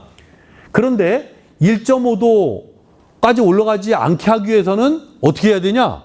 그럼 지금부터 온실가를 줄이기 시작해서 2050년이 되는 순간 새롭게 추가되는 온실가스의 양이 0으로 만들어라. 이게 이제 탄소 중립이에요. 2050 탄소 중립. 그러면 지금으로 봤을 때 1.5도 너무 열정적으로 얘기해갖고 얘가 놀랐나 봐요. 그죠? 그냥 하죠, 뭐 그냥. 그냥 하니까 목소리가 더 좋네요. 그죠? 시간은 가고 할 얘기는 많고. 제가 원래 재미난 얘기도 섞어가면서 이렇게 하는데, 그죠? 시간이 없어갖고. 예. 이렇게 나왔어요. 1.5도 상승 시기를 그때 2018년도 보고서에 따르면 2030년에서 2050년 사이. 그냥 딱 저 중간이었어요. 중간이 2040년 전후. 그죠? 이렇게 봤던 거예요. 그러니까 시간이 없다 이런 거고. 그런데 다행히 이제 탄소 중립에 관한 공감대가 막 일파만파 확산돼요. 그런 이유들이 뒤에 나옵니다. 그래가지고 작년 말 기준으로 그래도 133개 나라가 탄소 중립 우리는 하겠다 이런 선언을 했어요. 우리나라는 2020년에 선언했죠. 문재인 정부 때. 그랬던 거고. 그런데 이제 문제는 여전히 전망은 비관적. 그죠? 1.5도 도달 시기를 이때는 2040년 전후로 얘기했는데 IPCC 6차 보고서가 2020년에 나왔거든요. 그 보고서에 따르면 이게 2021년에 나왔나? 어쨌든 재작년인가 그재작년에 나온 그 보고서에 따르면 1.5도 상승 시기를 2021년에 2040년 중간하면 2030년 10년을 땡겼어요. 10년. 불과 3년 만에 나온 보고서에 티핑 포인트 도달 시기를 10년을 땡긴 겁니다. 그 무렵에 우리나라 기상청에서 모든 국가별 자료를 취합해서 예상한 티핑 포인트도 같은 시기예요. 2030년 전후. 그런데 더욱 불행한 건 올 5월 달에 세계 기상기구에서 막 나온 뉴스가 있어요. 1.5도 도달 시기 관련해서. 2027년에 1.5도 도달될 가능성이 66%라는 거예요. 그러니까 2030년도 아니고 그 중간에 우리는 1.5도 상승될 가능성이 있다. 굉장히 긴박한 거죠. 그죠?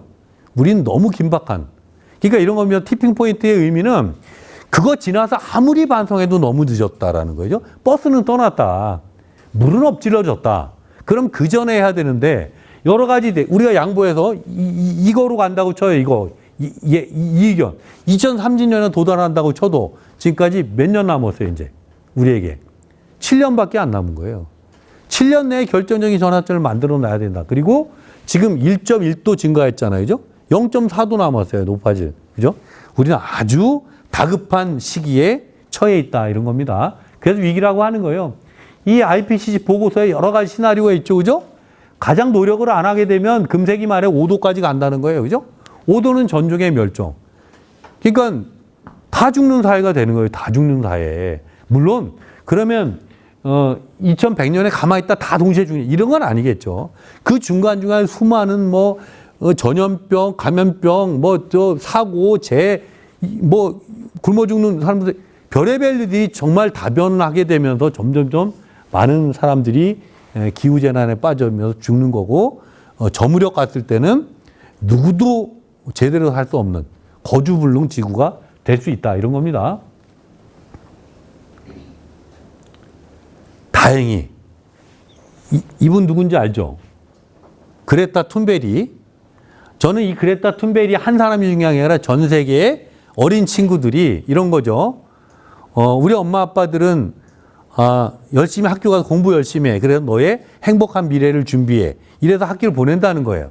근데 이 친구는 학교 가서 공부만 열심히 했어야 되는데 다른 걸 봤나 봐.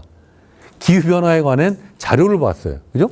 자료를 봤더니 내가 아무리 열심히 공부해도 내가 어른이 되면 못 살아. 그죠? 객관적 자료를 봤더니 실망이야. 그래도 우리 엄마 아빠들이 대책을 세워놨겠지. 대책을 막 찾아봤을 거 아니에요. 그죠? 대충 그러니 파리 협정 뭐 이런 거 봤을 거 아니에요. 봤더니 대책이 쓸모가 없어. 이런 거예요. 이 친구가 금요일 날 학교를 가지 않고 스웨덴 국회의사당 앞에서 15살 때 농성을 시작했어요. 기후변화 대책을 세워주세요. 그래서 이 친구가 혼자서 피켓 하나 써갖고서 한 개 일파만 박살해서 그 다음에는 전 세계 한 뭐 수백만 명의 아이들이 같이 이 흐름에 이런 미래 세대가 움직이기 시작한 거죠. 어른들을 향해. 왜 어른들은 우리 미래를 훔쳐갔습니까? 이러면서 이 친구가 굉장히 중요한 연사가 돼요. 그죠? 연사가. 근데 이 친구가 여러분 이상한 나라의 우영우가 이상한 변호사 우영우 봤죠, 그죠? 우영우가 증후군이 하나 있죠, 그죠? 그게 아스퍼거 증후군이라는 거예요. 그게 이 친구한테 있어요. 그러니까 본인이 관심 있는 영역에 막 집착하는 거예요. 집중하는 거죠. 그래서 이 친구는 아스퍼거 증후군 자기가 있는 거를 이건 신이 나에게 준 초능력이다. 내가 만약에 아스퍼거 증후군이 없었으면 나도 다른 애들처럼 조금 관심 갖다가 엄마 아빠가 공부해 이러면 공부했을 거다. 그렇지만 아스퍼거 증후군 때문에 나는 기후천사로 나서게 됐다. 이렇게 떳떳하게 얘기하는 친구예요. 그죠? 이게 언제더라? 이게 2019년에 뉴욕에서 그 회의 이름이 어쨌든 국제회의가 열렸어요. 국제회의가. 그 국제회의가 기후 행동 뭐 이게 국제회의가 열렸는데 트럼프는 자국에서 하는데도 안 온다 그랬었어요. 이 사람은 파리협정 탈퇴한다고 그랬던 사람 아니에요? 근데 그레타 툰베리는 공식 연사로 초청받아가지고 유럽에서부터 대서양을 횡단해서 무동력선으로 가갖고 연설에 참가했는데 연설을 하려고 준비하고 있는데 이 사람이 온 거예요. 기후천사 눈에 기후악당이 나온 거지. 그래도 트럼프가 미국 대통령인데 누가 뭐 앞에서 인상 쓰겠어요? 유일하게 우리의 툰베리만 쫓아다니면서, 그죠? 어쨌든 이런 미래 세대의 노력으로 확 전환점이 만들어졌다는 게 하나 있고, 그러면 전 세계적으로 기후 행동, 기후위기 비상회도 이런 것들이 일파만파 막 확산되는 분위기가 됐고, 그것보다 더 절실한 건 이제 뭐 학자들이나 정부나 뭐 이런 환경운동가가 얘기 안 해도 우리 눈앞에 막 닥쳐와요. 그죠? 기후 재난들이 펼쳐진다. 그죠? 2018년 전 세계 폭염, 2019년 호주 산불. 6달 동안 불이 안 꺼져요. 불이. 가물고, 비가 안 오고, 바람은 세게 불고, 온도는 높고. 그죠? 호주에서 불을 못 꺼요. 그렇지 않으면 호주는 온실가스 배출을 너무 많이 하고 석유 많이, 석탄 막 팔아먹는 나라인데, 그래가지고 12억 5천 마리가 죽었어요. 저 코알라 이런 동물들이. 온실가스 얼마나 많이. 그 다음에 팬데믹도 기후변화 원인인 거죠. 그 다음에 팬데믹 중에 아시아 폭우, 우리 54일 동안 막 비가 오고 중국, 일본 난리도 안 했었잖아요. 뭐 이런 일들. 우리 지역도 2017년 청주 홍수, 그죠? 시간당 90mm짜리가 3시간 와가지고 막 하복대하고 충대 정문 다 잠겼잖아요. 이번에도 오송 참사. 그 다음에 우리도 2018년 폭염 막 40도까지 올라가고, 막, 그죠? 서울에도 막 130mm 오고. 근데 또 요번에는 세계 기상기구에서 이제 엘니뇨의 시간이 본격적으로 돼가지고 엄청 폭염이 심해질 거라는 거예요. 뭐 이런 식의 양상. 이게 호주 산불, 그죠? 그냥, 요 얘기는 좀 할게요. 코로나19가 그냥 추상적으로, 기후가 나빠지니까 이런 게 많아지는, 이게 아니라 실질적으로 캠브리지 대학에서 연구를 했더니 지난 100년 동안에 이 중국의 윈난성 지역, 중국 남부 지역이 있죠. 여기 아마 아열대였던 것 같아요. 그쪽으로 열대 쪽에 살던 박쥐들이 유입된 거예요. 100종 정도. 아니, 40종 정도가 100년 사이에. 왜? 기후가 서서히 바뀌니까. 박쥐가 코로나 바이러스의 그 보관 창고라고 그러잖아요. 그래서 중국에서 이 코로나19가 시작됐을 가능성이 크다라는 게 공식 학계 보고서로 나와 있고요. 시베리아 가장 추운 지역이라는데 5월 말에 38도까지 올라갔어요. 그죠? 뭐 이런 일들. 아시아 홍수. 그죠? 지구는 거주불능 사회로 가고 있다. 지금 시베리아 이런 데 보면 카르스트 지형처럼, 그죠? 밑에 뭐가 빠져나니까 이렇게 꺼지는 거예요. 뭐가 빠져나올 거예요? 뭐가? 땅 속에. 영구 동토층에 고정되어 있는 메탄이 용출돼서 올라오죠. 그죠? 이겁니다. 자꾸 온도가 올라가면 북극, 남극이 다 녹으면 태양 에너지를 반사시켜야 되는데 흡수를 넣어야겠죠. 그죠? 더군다나, 영구 동토층이라고 하는 곳이 다 녹아버리게 되면 그 속에 있는 메탄이 올라와요. 메탄이 올라오면 이산화탄소보다 20배의 온실 효과가 큽니다. 이게 이제 판도라 상자가 열렸다고 하는 거거든요. 그 상황 되면은 뭐 우리가 뭐 아무리 용 써도 안 된다는 거죠. 술록 툰드라의 눈물이라는 다큐멘터리 보면 탄저병균이 새로 나와가지고 얼어져 있던 게 녹으니까 새로 나와가지고 술록들이 떼죽는다. 뭐 이런 일들 지금 막 올라와요. 이미 메탄가스가 올라오고 있다는 거예요.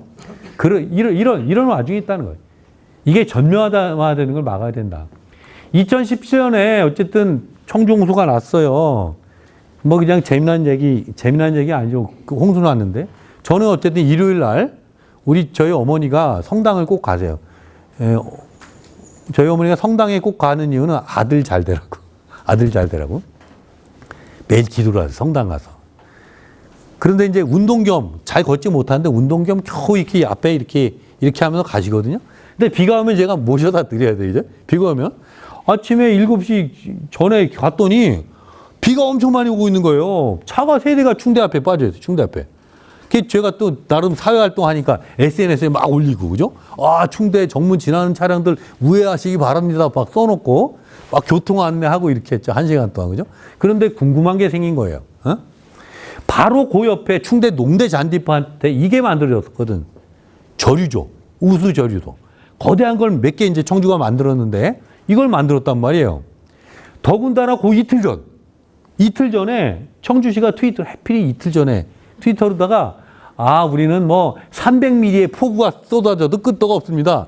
이런 걸 설치해서 라고 했는데 이틀 후에 홍수가 난 거예요. 물이 안 빠지고 차가 또 충대에서 막 폭포처럼 물이 쏟아져 내리더라고요. 제가 생각할 때 이해가 안 가요. 왜 저류조를 만들었는데 물이 안 빠지지? 이게 수동으로 하는 건가? 누가 작동을 안 지켰나? 이랬는데 조금 제가 1시간 동안 교통 안내 하다 보니까 어느 순간 쭉 빠졌어요. 쭉. 그나마 피해가 적었던 거죠. 왜 그랬을까요? 수동으로 하는 게 아니라 저절로 들어가는 거거든요. 물이 많으면.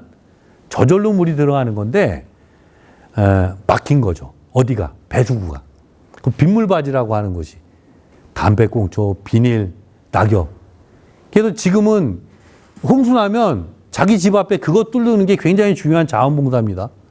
그거 뚫어줘야 돼요. 누구나 나가서 자기 앞에 그거 빗물바지 뚫기 해야 됩니다.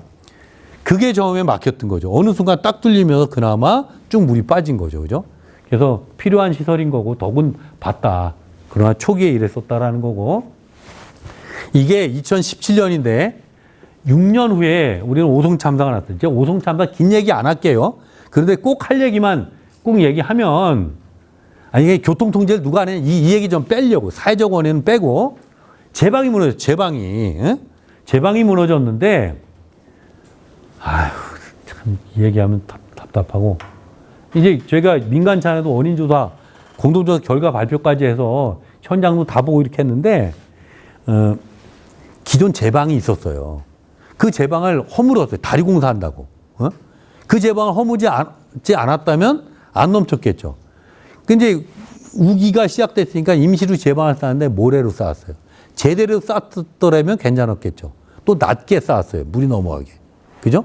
그런데 그 공사가 원래는 올 7월에 준공을 했었어야 될 공사예요. 그러면 한 뭐 올 상반기에 끝났었겠죠. 그죠? 마무리. 그럼 제방도 정리해 놨었겠죠. 근데 그 공사가 올 말로 연장이 됐어요. 그 공사만 연장이 안 됐더라도. 그죠? 그런데 그보다 더 문제는 아까 청주 홍수 났었다 그랬잖아요. 그죠? 그 2017년에 요 지점이라는 여기 미호천주 지나가는 요 지점이 미호강의 유일한 병목 지점이에요. 350m 폭밖에 안 된. 다른 데는 500m, 700m 넓은데. 그래서 여기는 하천 기본 계획에 넓혀야 된다 해가지고 제방을 넓히는 계획이 2011년에 최초의 계획이 돼 있고 2017년 청주 홍수 난 다음에 시작이 된 겁니다. 사업이 착수가 됐던 거예요. 그게 원래는 2021년에 마무리가 되려고 했던 거예요. 근데 마무리가 안 되고 중단됐어요. 왜? 다리 공사한다고. 그것만 2021년에 마무리했다면 괜찮았겠죠. 그러니까 사고가 날라고 하니까 해야 될 일을 이미 했어야 될 일을 안 했고 미뤘고 이래서 어쨌든 그런 경험을 했고 이제 떠나서 탄소 중립 사회로 2020년에 우리도 했고 이상주의자로 나와 있어요. 그런데 실제 계획에는 우리가 2030년까지 40%를 줄이는 거로 돼 있고 요거는 전 정부나 지금 정부나 똑같이 법이 정한 대로 하니까 오고 있다. 다만 지금 정부에서는 약간 내용이 바뀌었어요. 이를테면 재생에너지를 좀 빼고 핵에너지로 대체한다든지 산업 쪽의 비율을 좀 낮춰서 이런 쪽이 좀 이제 몇 가지 아쉬운 게 있지만 큰 목표는 쭉 간다. 법으로 돼 있는 거니까. 요 그린 뉴딜이 사실은 디지털 산업혁명의 인프라를 구축하는 과정이라고 어떤 학자는 얘기하는 거고, 그래서 이미 유럽에서는 2008년도부터 시작한 거고, 그죠? 그래서 기존 경제 구조를 완전히 바꾸는 새로운 에너지 고효율 시대로 전환하는, 새로운 경제로 전환하는 것을 그린 뉴딜 이렇게 얘기하는데 이제 자세한 내용을 생략하고 이런 얘기를 하는 사람들이 오히려 기존 경제가 무너져 내리지만 새로운 경제, 환경을 살리면서 발전할 수 있는 새로운 경제를 만들 수 있다. 이런 식의 이제 긍정적 대안들을 내놓고 있고요. 그래 생략하고 최근에 그린스완, 원래 그린스완의 초기 개념은 그 블랙스완이 예기치 못했던 엄청난 위기 상황을 블랙스완이라고 표현하는 거예요. 우리가 백조는 다 하얀 줄 알았어. 어느 날 봤더니 호주에 검은 백조가 있네 이러면서 발생하지 않을 것 같은 게 일어나는 걸 상징하는 의미로 블랙스완이라는 경제 용어가 만들어졌던 건데, 그래서 거기에서 파생해서 그레이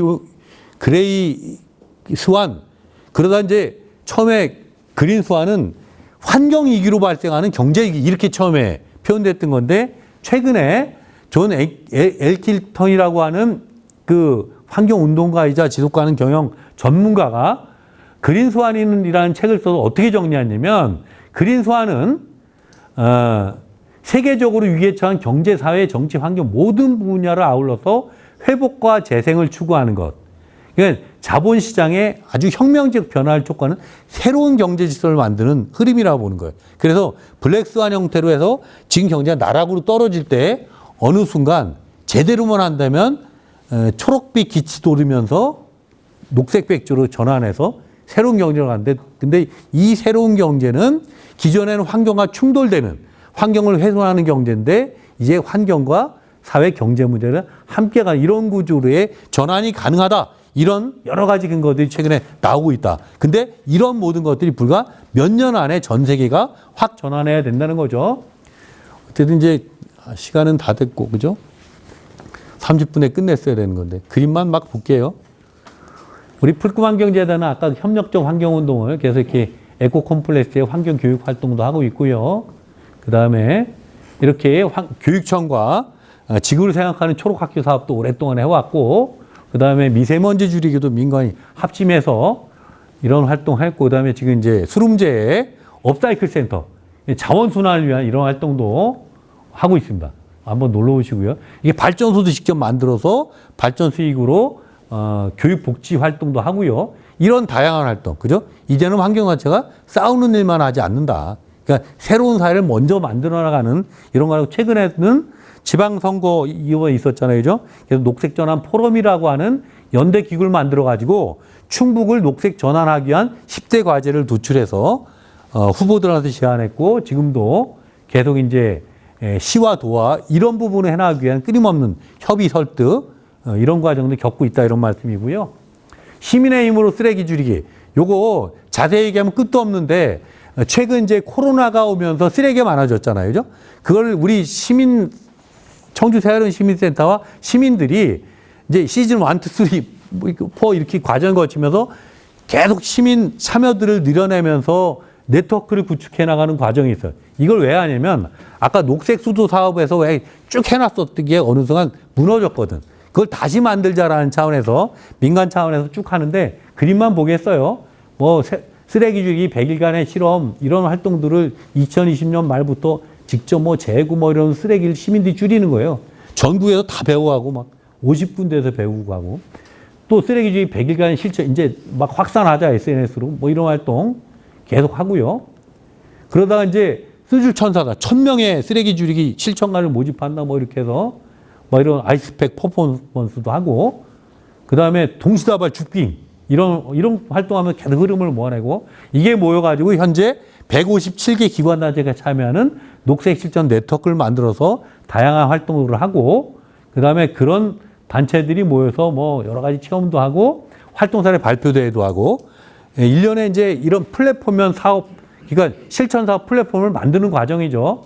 그리고 이제 자원순환 한바당 때 사례 발표 이런 것도 하고 그런 일들을 해요. 그러면서 이제 쓰레기 줄이기, 자원순환을 가지고 이런 활동들을 저희가 쭉쭉 제안해 왔는데 넘어가겠습니다. 이런 운동 제안도 하고 있고 청주시랑 그래서 이 쓰레기 줄이기를 맑은 청주 만들기를 확대해서 하자 이런 제안을 막 하고 있는 중이고요.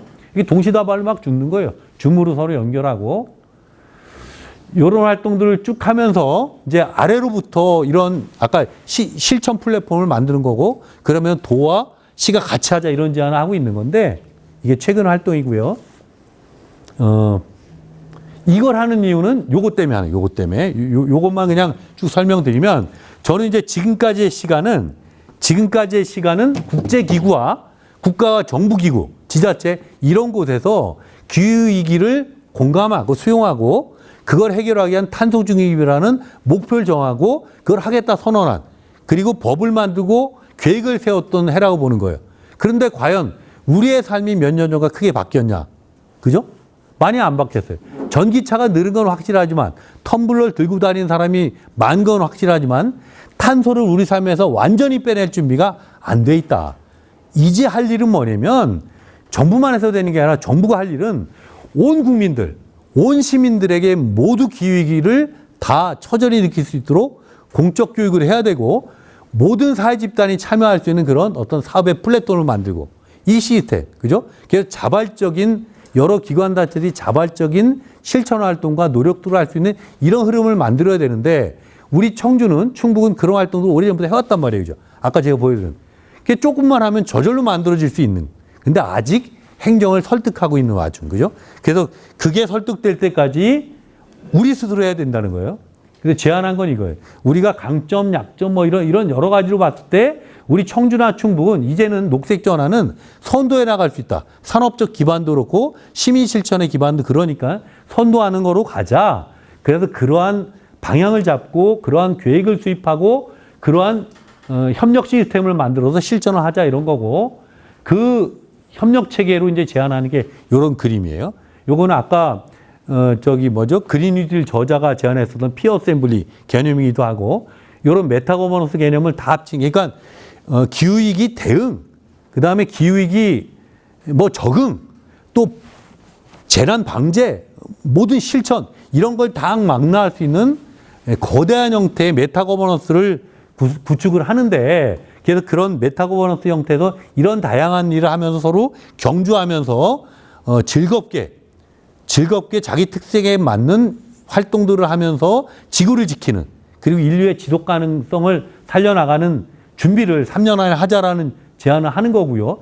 비용도 아주 저렴한 비용으로 하자고 제안했고, 이게 참여하는 방식들이고 각 기관단체가 그 다음에 연중으로 하는 프로세스에 연중을 하는, 그래서 이런 그림을 만들자는 거예요.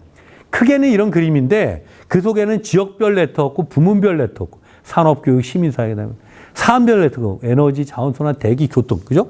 이게 뭐 시실 아주 복잡하게 있는데 이게 하나로 다 모여지는, 그래서 이게 도시의 힘이 되고 그 도시의 힘으로 우리 도시도 발전하지만 기후위기를 극복해 나갈 수 있는 그런 세상을 만드는 것. 이거를 몇 년 안에 사회적 시스템을 빨리 제안하는 것. 그죠? 이게 확산되는 것. 그럼 청주는 좀 더 빨리 해야 되겠죠. 그죠? 청주가 빨리 해야 딴 데로 확산할 거니까. 그죠? 그러니까 청주는 좀 빨리, 딴 데보다 1, 2년 빨리 청주가 구축한다면 남은 몇 년 안쪽에 2030년 전에 이런 사회적 시스템을 전국으로 확산할 수 있지 않을까, 이런 생각을 합니다. 우리가 코로나19 전으로 자 이러면 망하는 길이에요. 그죠? 인류가 망하는 길. 절대 돌아가면 안 돼요. 그죠? 코로나 이후 세상은 전혀 다른 세상이 돼야 되는데, 그거는 정말 탈탄소 녹색 사회로의 전환, 우리 삶도 그렇게 전환, 이렇게 해야 될 거라고 생각이 되고요. 우리 아이들에게 걱정하지 마, 이런 얘기 이제 하지 맙시다라는 거예요. 그죠? 미안해, 우리가 못했어. 그죠? 너네들 결혼하면 아이들 낳아야 될지 말아야 될지 고민될 거야. 현재는 그래. 그렇지만 우리 같이 막아보자. 그죠? 남녀노소가 함께 극복 대안을 만드는 사회로 갔으면 좋겠습니다. 시간이 많이 지나도 질문 안 받을게요.